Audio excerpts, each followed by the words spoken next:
So we open with the dentist, the hair heifer, and the publicist going to meet Kaylin down on the farm. What is this, a southern vineyard? And the girls done showed up in heels that are getting stuck in this wet grass. You should have told them bring your sneakers. Kaylin is getting a goat to mow her yard. You know what? I'm not mad at it. Goats are cute. So it's giving a petting zoo tea. They're here to visit the goats. Oh, Lord, now Latrice is telling the girls how she farted up her anniversary. Meanwhile, across town at Missy Elliott's, Dr. Chandler's dropping by.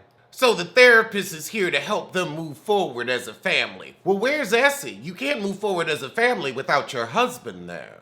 But her male husband hasn't shown up to the therapy session. So you ain't got either husband. Your real or your rental. Both of them didn't show up. I think you didn't tell Essie, because I'm sure she would have been there with bells on. So she telling the baby mamas, you can call your baby daddy first before you call me. I ain't gonna cut you off now, but you was screwing him, so I don't see why a text is so much trouble. The baby mamas are getting along, but they all look like, yeah, he wasn't that special to me either. I don't think there was any hate. I think they knew, oh no, this is pass around peen. All right, now we got the dentist heifer on a date. She met him on her Stella Gets Her Groove Back trip to Ghana. Oh, he's a divorcee too. So she invites him to see her dental practice at the Sippin' Sea since she was talking about it on the trip. He's cute.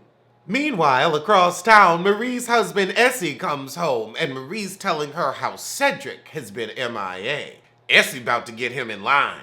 Wait a minute, he ain't coming home and you think he's cheating? Where is he staying? Essie been booted him out the house. Y'all just playing in our face. He didn't answer. It's so unfair. Girl, if you gonna pretend to care, you gotta do a better job than this. You seem way more interested in the drama with the women than in your husband. So now we have Letitia and irritating voice Tambra meeting with the city council people for the comeback group part 2 after Marie embarrassed her at the brunch. Tambra, what in the bedsheet do you have on? You got on a blouse, jeans, and then a nightie over it? What in the Blanche Devereaux? So no one's taking any of Letitia's calls. Well, they didn't all see the brunch. The city councilman said everybody knows about your batshit brunch. And that's why no one's taking your calls. So Tambra back dating her ex again. So even though Shambra's guy really isn't into girls' business, she's still gotta tell him about what's going on with the Ferris Street project and the brunch. So Tambra gonna get everybody together to tell Letitia her brunches ain't shit. In a sister vengeance kind of way. So she starts talking about her eggs and if she gonna have a baby or not. And he said, well, you know that job is what kept you childless. So now you can see yourself settling down with this guy after 16 years. You can see yourself settling down. I mean, you really didn't have any other choice. Oh! So we're going to have the sistervention because the tension in the group has been affecting the Ferris Street project. I invited all the ladies, but not Marie. Girl, Marie, your name is Mud. The only one wants you around is Essie to be the common denominator. So she getting everybody on the same page before Letitia get there. Ain't nobody surprised that the brunches done messed up the project. Oh, the little shade the hair heifer through. I don't know if Marie's going through something in her private life, but whenever there's a problem, there's her. And wherever there's her, there's a problem. So now we cut to Marie throwing people out of the brunches she ain't hosting. So the girls agree that they want to support Letitia, but they can't do it with Marie by her side. And Essie as the Mac in the back. Antoinette's sick of talking about the brunches. She's like, all we do is talk about the brunches, and that's true. Except when it's a Latrice episode, and I like her, but yeah, we don't need a whole show about her and that boring husband. So Letitia walks in and she hears she's being talked about. So the dentist and hair heifer tell her, you better watch the company you keep because we can't take Marie no more. So Letitia says, now hold on, you want to say that Marie ain't a good look, but y'all was talking about my brunches behind my back. They were, but they weren't. It was because Marie was there that the brunches bombed. And you wouldn't even run your own event. You were letting her get up, get loud, and tell people to get gone. How is she disinviting and dismissing at your event? Latrice said, Marie is a mean woman and I will not back down. So now Tamra got up. I go hard for women empowerment. I talk about empowerment all day on the air. I go hard. I go hard. And so when I see two bosses, girl, we remember you on the show. You ain't got to do all this. Antoinette got a point. Stay out of other people's friendships. But oh no, Tamra has to see it as this is my job to fix and heal and foster a sisterhood. Not everybody needs to be scissoring sisters, sis. Are you black? Are you black? What does that have to do with anything? And the dentists have gone and say, well, you've never experienced racism, so are you? I agree with the dentist heifer. Tamra is just inserting herself. Ooh, you do not need to do all that clapping and bracelet jangling when you ain't gonna bust a grape. Oh, Lord, now we gotta have a pity party for Antoinette because she's scared to open her new business. Girl, you went to school for it. Put the crowns on and keep it pumping. Oh, thank goodness that's over. It's a cute show. Light drama, cute drama.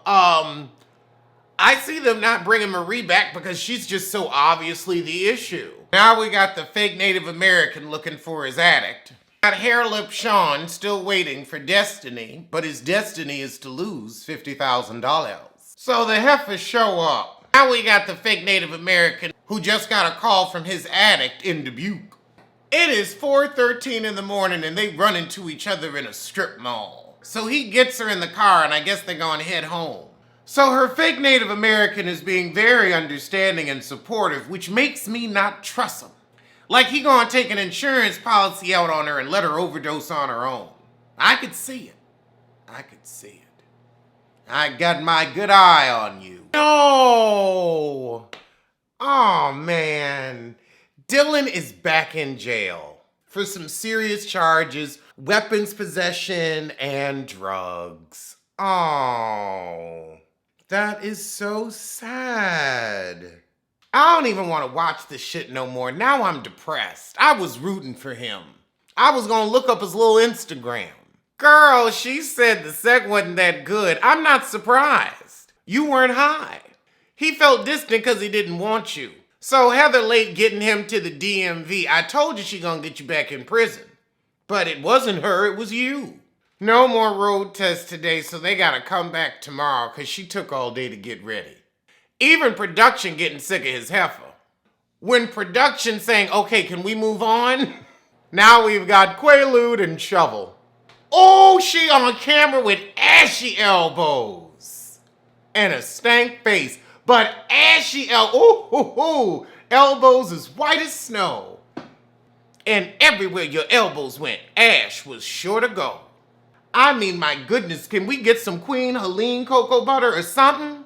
A mineral oil, dang, vitamin E. So Quaylen packing, and she's like, so you really about to leave? Mm-hmm. And all he's leaving you is a loan. The loan you took out on that car. Girl, you like he leaving me and my Ela. You just throwing your daughter in this. That ain't none of his child. And he was never around. This was a prison pen pal program. This is the first time he ever met the girl without the state's supervision. You thought y'all were gonna be a family. He said, look, the cab's here. You are getting left. Oh, you need to be happy he ain't string you along and get you for even more. I guess he's leaving that car since the cab is here. I'm surprised he didn't drive to Texas. You're not just going to see your family. It's a one-way ticket. For 2.5 years, you dreamed of what your life would be like. For 2.5 years, you were a fool. Then again, I think you might have had it since birth. Oh, Lord. Now we got Maurice and his meth head planning they win. So he proposed that diamond must have a lot of inclusions, or it's a cubic zirconia because it was a lot bigger than most of the pebbles I see on WeTV. I mean, even if you go back to the Braxtons, they were tiny stones, diamond chips. Okay, so now we're out of court at Destiny's trial. Hair Lip Sean is giving her a hug. Oh, goodness, they got this girl. They refile it, and she's looking at 7 years. Sean is so happy. He's like, look, you were here for this one. It's just that refile. Give me my money real quick. Run me that coin. Girl, if they ain't refiled against you and you free to go right now, oh, you probably ain't because you on that dang parole. I almost feel sorry for you, but you ain't shit. Oh, God, Hairlip Sean gonna say, I'll wait 7 years. No, your lying ass won't. You'll have heifers on the phone in the background. So Hairlip Sean gonna go in and propose to his fish-eyed fella. So now we got the fake Native American getting his attic home. Oh, Lord, so everybody crying because this heifer gonna have to go back to prison. I'm Sadie Boo, too. So now we've got Quaalude in Houston. Is this the car Chevelle gave him? He's still saying things was moving too fast with Chevelle. Because you mentally still a teenager. And quiet as it's kept, I think you like more bus than puss. Again, you still haven't addressed whose knees were you sitting betwixt. Oh, child, the mama ain't shit. She said, you in Houston now, it's a whole world. Go on some dates. Keep your options open. And the way he looked, he's like, oh, you trying to get me with another woman? I'm sorry, but what do you think he's gonna bring home but another Chevelle? Chevelle didn't seem like a bad girl. She got him a car. She's got her life somewhat together, other than making the poor choice of dating your felon son and looking for family in all the wrong prisons. But what do you think he's going to bring home? What was so bad about Chevelle? Was it just that she wouldn't come to Houston? Also, low-key, Chevelle, you really seem to up in your life for people, so why wouldn't you just move to Houston? You seem employable. His sister's name is Quaviance, like ambiance. I'll give it 10 points for originality. I'm Quaviance. I can rock with it. Quaviance. Quaviance party. The sisters don't want him with Chevelle either. They just throwing women at him. The youngest sister said, let me hook him up with some of my friends. That shows what you think of your friends. She said her friends got something going for themselves. What does he have going for him? Other than being able to get a woman to keep money on his books for 2.5 years, feeding her hopes and dreams. Oh, God, we got the cat daddy again. I thought we were done. Like John T. Why you still on the show? Oh, Lord, who is Tracy? And what happened to her teeth? Oh, you love a skeezy-looking white woman. Oh, he said, I'm grateful you came into my life. You know, there's a lot of con artists out there. And a lot of marks for them to pick off, like yourself. Oh, we could tell you were a prisoner before. No question. And then he said, people gonna think I don't date nothing but jailbirds. Well, you clearly have a type, and it's not anybody that looks healthy. You love them with a little happy A. You love a little dental issue. Quaylon is getting so tired of these women trying to push him on women. Does Quaylon know how to cut hair? Because his mama trying to get him a job at a barber shop. But you gotta know how to do it and have a bit of a passion for it. Otherwise, people gonna be walking around with messed up heads. Oh, Quaylon's like, well, my girl's in Kansas City, but she wants me to stay out here in Houston, so I don't know about this interview. You ain't going back to Shovel. So now we got Destiny and they sitting outside the courthouse eating after the bad news. For what? Oh no, they pushed her trial for a couple weeks. Let's see if she'll show up at that one. So now we cut to Dylan and Heather jump in the car, Dylan follows her, and then she's driving like a bat out of hell, grabs the camera and throws it. Turn your mic off. Yeah, you gotta get away from this nutty boo. I'm surprised they keep letting her film. She gonna get somebody hurt. But he gets himself back in jail. Guns and weapons. I'm disappointed in you. We were rooting for you. We were all rooting for you. I'd say learn something from this, but you an idiot.